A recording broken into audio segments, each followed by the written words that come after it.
What's up, family? This is your boy Ivan Hall, the Credit King.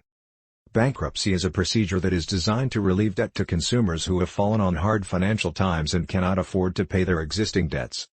While there are many types of bankruptcy out there, the most commonplace are Chapter 7 bankruptcies and Chapter 13 bankruptcies of the Bankruptcy Code. Chapter 7 is the most common for the individual. It is the complete erasing of qualifying debt. The debtor is then released from all repayment obligations.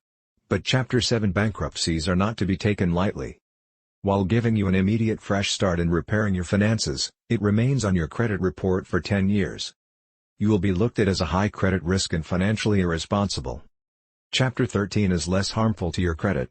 Though there are still marks against you, since you will be working to repay your debts on a payment plan, you do not look like you are financially irresponsible, though you are still considered a slight credit risk. Also, your qualifying assets will not be sold with the Chapter 13 bankruptcy like they would in the Chapter 7.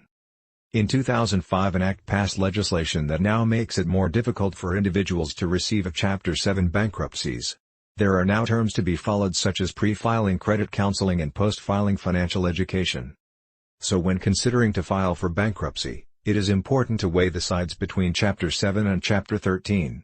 Which one will do you more harm than good when it comes to solving your financial problems?